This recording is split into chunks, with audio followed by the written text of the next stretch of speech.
Hello again and welcome to another episode of the Franchise Everything podcast, where we talk about everything and anything franchising. And I had an idea to talk about a video about what makes an awesome donut to build a business off, and who better to ask than Rose and Jim Stupas from Walker's Donuts. Hello guys, how are we doing? Hey, Glennie, how are you, mate? Excellent, thank you. So I thought no one better, food technologists, branding experts, whatever, donut makers. So what makes an awesome donut to build a business off? Jim, do you want to kick it off? We've got some samples here to show and tell us why. Well, we're going to go through donut by donut. Donut by donut. This is a little bit of Donut Nerd 101. Please do. But what makes a great donut? Okay, look, everybody knows that donut's all about taste, fundamentally taste, and that is critical. But there are little technical factors that go with it, and if I can... Yeah, grab them out. Handle one of the donuts here with my surgeon gloves. Yes, we made you put some surgical gloves on, of course. It. Now, firstly, shape. So we're gonna get, during this, what we don't normally do is we're gonna get Jono to take some shots afterwards of this so people can actually see it a lot closer. Absolutely, the cameras here were set up for it won't be perfect for it. Absolutely. Shape. So obviously the donut weight and rounding is very, very important. That's obviously done by machinery that's set at the factory. But the internals of the donut. So if you can see, this donut has a nice softness around it. You can also see the famous donut white ring, right? We call it the Plimsoll ring. Now, this is very important. Sorry? The Plimsoll ring. Okay. It's very important. This indicates a few things. It indicates that the donut has been properly proofed and properly fried and properly handled. Because if the donut hasn't been processed correctly, it would tend to collapse. Consequently, the ring would collapse. So what this is showing me is that this has been allowed to proof correctly, to rise. This has been then fried correctly on both sides. Because what happens with the donuts, they hit the fryer, they start to fry, but then they have what's known as a kick, where there's ingredients in here that are activated at certain temperatures. And it's not only the yeast that makes it rise. There are actual aerators, we call them, in there. So once they hit a certain temperature, they cause the donut to kick, and then it starts expanding higher than the level of the oil that it's submerged in. Then it is flipped. Then it has another kick, consequently forming this. So once we've got the correct Plimsoll ring, we know that all those things have come into play. The correct frying temperature, the correct proofing temperatures, the correct levels of ingredient inside it. So consequently, the donut is giving away a lot in terms of how it's been processed. This has been processed well. Then we can go to something like the topping. Now, the toppings on a donut, and again, this is Donut Nerd 101. I know, and I love the way Rose is looking at you as you're talking about this. It smells fabulous. I'm sort of looking at it going, I want to eat it. Well. The topping. The toppings. Now, the toppings, first and foremost, add visual appeal. Organoleptic appeal, as we call it. They add the attractiveness to the consumer, where they see nice colors, pretty colors, and they know that they're attracted to them. But if you hone in on this donut, you'll see a fair amount of shine. Now, this has told me that the decorators have not overcooked or overboiled their fondant. So the fondant has got a beautiful shine where the sugars are all in place. They've crystallized correctly. So if it's overcooked, it gets a bit grainy, doesn't it? It's grainy. It starts to separate. Dull. Dull. It loses its luster. This has been perfectly looked after. So full credit to the team here at Bendigo, where they're not overdoing their fondants. We like to hold our fondants at about 45 to 48 degrees optimally. If it goes a little bit above, a little bit beyond, it's not going to be the death of it. But I've walked into some places where they've probably done it at 70 degrees. It's a schmozzle. Yeah. It looks like... There's just no sheen on it or anything. No sheen. And it's running. Yeah. It's like a matte, it becomes like a matte finish, doesn't it? Well, that's it. You know, and if we ever create a business where it's called Snails Donuts, look like snails have crawled all over it, you know, just leaving a thin sheen of nothingness. Another aspect is too, you can see the filling here. This is the toffee apple filling. Now, this is the filling that took a long time to create because we needed to get the right amount of caramelization in this, and we are very, very happy with this. It's not just your standard apple filling. It's actually that's why we call it toffee apple, because it's got that caramelization level and extraordinary taste. We love it. Very proud of it. And we put on a little sprinkling of cinnamon. So this donut to me is a hugely attractive donut that I think any donut manufacturer would love, and any customer would love as well. Excellent. And what's this one called? Toffee apple. Toffee apple. Okay. We thought long and hard about that. Yeah, I was going to say, how'd you come up with the name? Yeah. Now, Next one. So another- now these are the same donuts, The but same they're just donuts. different toppings and fillings. Yeah. And another one that I can show you here is, now this is a white fondant that has also got chocolate Sprinkles or something. cookie sprinkles on it. Yep. Yeah. Another one, we actually source these from a particular manufacturer that specializes in crumb. Mhm. So it's and we wanted That's to, quite a niche. yeah, very much so, very much so.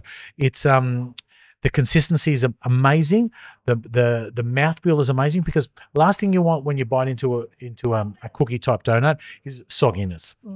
It happens, you know, because as moisture migrates from the fondant into the crunch, you start getting that. But this has been particularly formulated and baked to maintain its crunch for as long as possible. So, you know, left after, say, maybe 24 hours, you probably start getting some So softening. what, but the moisture comes in from the the fondant, does it? moisture comes in from the fondant into the crunch here. So this has been designed to be very crisp to the mouth. So it's very nice, actually. Now, on top, you will see our Walker's standardized Bavarian very famous cream. This is a cream and custard blend. We went to great lengths and great pains to develop the best custard we could. All the custards are made in store fresh. We do not use any shelf-stable custards. They are fresh cream custards. So that's why they have to stay refrigerated.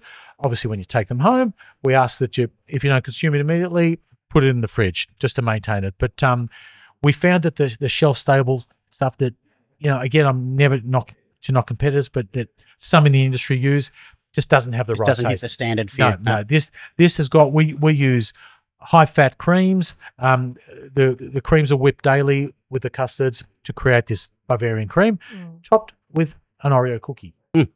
Thought I recognised that. Yeah, famous cookies and cream. Yes. Now, And what do we got next? okay, Want to reach across? Or do I we just picked out some random Yep, donuts. some but random ones. How many do you have, by the way? How many? 40. 40 types. 40 different flavours. 40 different flavors made daily. Yeah. Excellent. The famous cherry strudel, which is one of my personal favorites, which is, again, showing a nice plimsoll ring, a nice kick in the fryer, pink fondant, nice shine through the fondant. A Walker's fondant. Yeah, Walker's strawberry strawberry fondant and Walker's cherry strudel filling. These fillings are made particularly for Your spec, aren't they? Our So spec, just- mate. not just random. sort of- made for Walkers. Exclusively for us.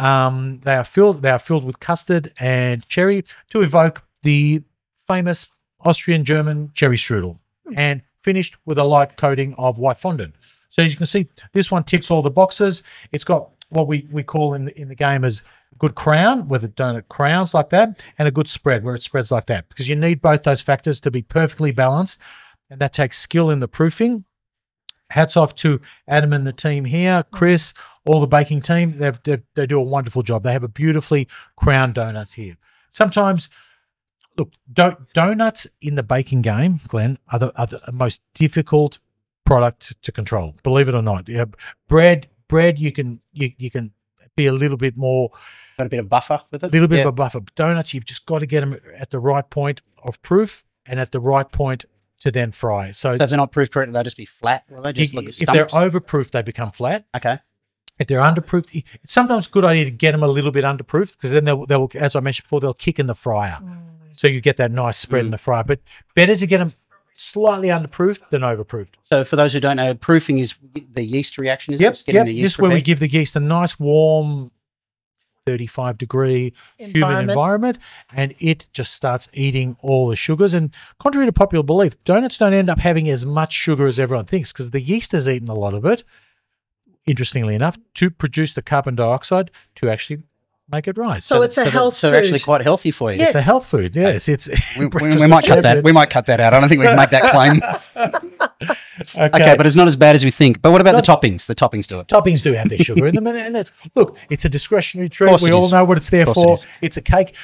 You're silly if you think otherwise. Exactly. And a tip for young players out there, it's the hidden sugars you got to watch for. You know what you're getting in a donut. It's the hidden stuff. Yeah, But absolutely. yeah, that aside, Next one. next one. What's this one called? Is the famous Brona. The Bronut. Bronut. And I'll tell you- Sounds very cool for today's age. We've got a exactly. Bronut. And I'll tell you why it's called a Bronut. You squashed it there as you pulled it out. It was hard to pick sorry, up Sorry. Well, and that actually makes me happy that I've squashed because it it. was soft and because it stuff. shows that it's still soft and still very, very Yeah, it moist. is very fluffy. Very, very important. That it's called a Bronut, an ode to our New Zealand cousins for all the bros out there, because they love the cream and jam donut. So it's a New Zealand classic. It was an Australian classic growing up, but this is an ode to all the bros. Come down and grab a Bronut. Again, this is slightly more rustic in that we sprinkle the icing sugar over the top, and we actually have gone to great pains to use not just your standard icing sugar.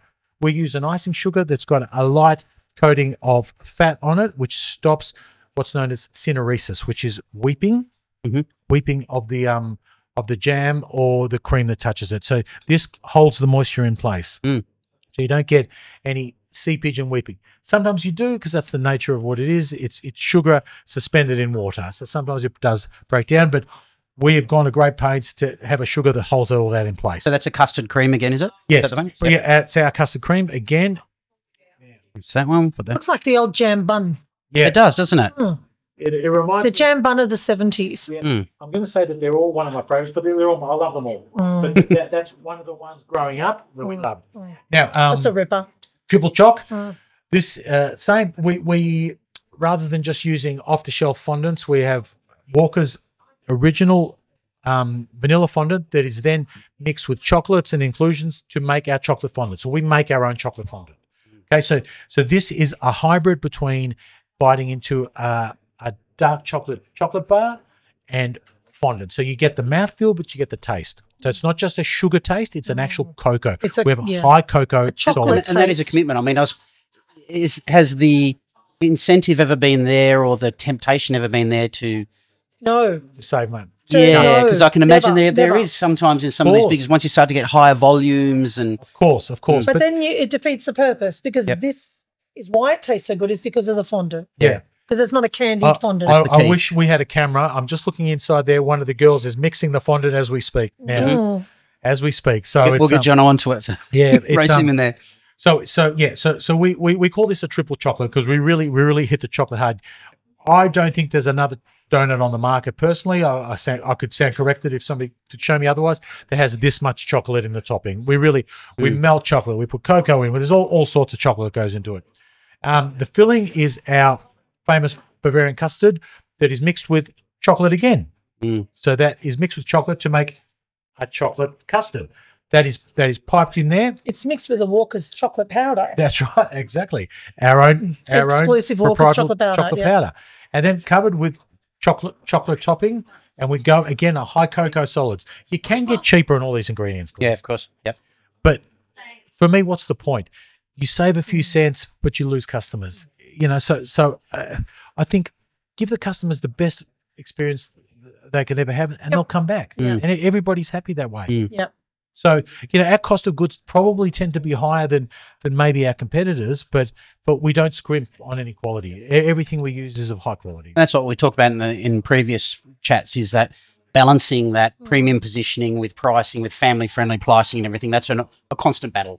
Exactly, mate. Exactly. And it is a constant battle because, we've seen in the last few years prices have really shot up. So how have you managed that with this commitment to quality? How have you managed that with cost of living increases, with raw ingredients going up, especially over the last 2 years? Close our eyes and hope for the best. mate. I hope it comes through. Hope it comes through. We honestly, like cocoa, Rose would know this, has gone up 40%. 40% in the last. Chocolate's gone up 40% in the last. It's been a big price rise. Yeah.